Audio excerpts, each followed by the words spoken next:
Directed by Michael Crumb and written by Gerald Crumb, we are talking The Cursed Tapes. And this one stars Donny Boaz. Now, this is not a found footage movie, despite the movie sounding like it could be.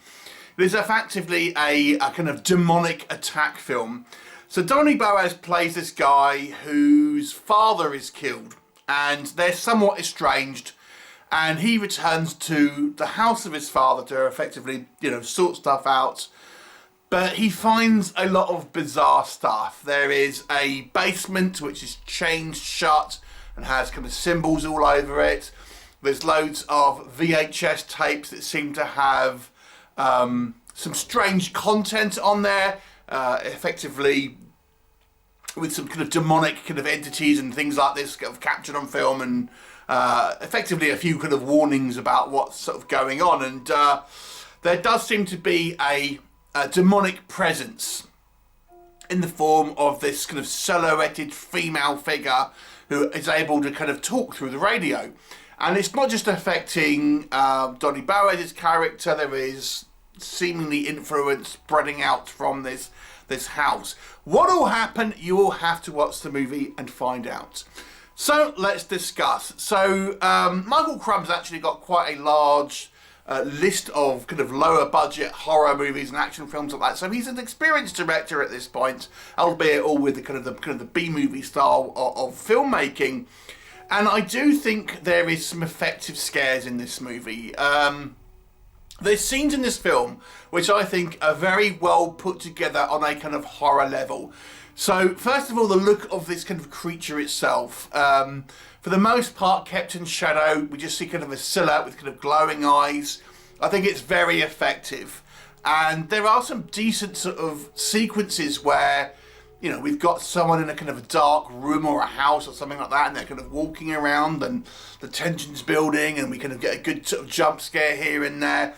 So there are sequences within this movie that I feel are quite strong in regards to how they are constructed on a kind of a filmmaking basis to be, on their own, individually, pretty decent sort of scares, if that makes sense. The idea of having these tapes, these VHS tapes, are kind of like almost little vignettes about, I've seen this movie referred to as an anthology. It really isn't. The actual tapes don't play a huge part of the story, to be honest, but there are a few sort of sequences where we'll see what's on the tapes, and you'll get little vignettes here and there, and they're quite fun, and will kind of give you some context about what's kind of going on. And I think that kind of, when you're watching these VHS tapes, obviously the quality is as a VHS, so it gives it somewhat of a sort of vintage sort of style feel to it in those sort of sequences and things like that. So that was pretty good. I think the cast do a reasonable job here. I think Donny Boaz is, a fairly kind of strong actor in this movie. I think he's kind of a sense of bewilderment and gradually sort of accepting what's kind of going on and trying to kind of stand up to it. It's a sort of a subtle transformation. I think he actually handles it fairly well. And there's some reasonable performances from the other characters as well. I mean, Boaz is really our point of view character, but there's no one here who stands out as a clunker in regards to the kind of the acting here. Things like kind of set design, I think, are strong. Things like the practical VFX for a low budget movie, I think, are strong. There's certain sequences where you will see a little bit more and things like that. And I think, again, if you can accept this as a lower budget movie, I think it's relatively sort of well put together in that respect. So maybe what doesn't work so much in this movie, there's two things that really struck me in this film that, dropped it down a few points for me. Number one, I think the editing. There's some really abrasive edits in this film. Some I think are design choices, some I just think are poorly edited. For example, you'll see a sequence kind of in the third act of the movie where we have this woman in this apartment and she sees something, at the other end of the room. And then the next scene, we see her on the floor and she's got like a bloody ankle. And you know what happened? It's like, it seems to have been cut out like a sort of segment of what's actually happened. And there's just some sequences here that I think are more stylistic choices that I think just feel very abrasive and kind of disrupt the flow of the movie.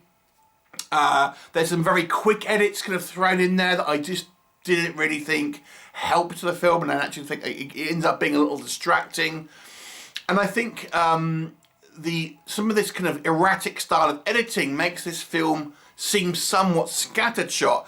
And this is doubled down by my other main issue with this film, is that I think the actual, and this is the biggest one for me really, the actual narrative, the story here is not particularly well put together, is the best way I would describe it. I feel you can get the gist about what's going on, but I really feel this movie lacks characters. I mean, like I say, I think the acting is fine, but what this movie doesn't have is a strong character.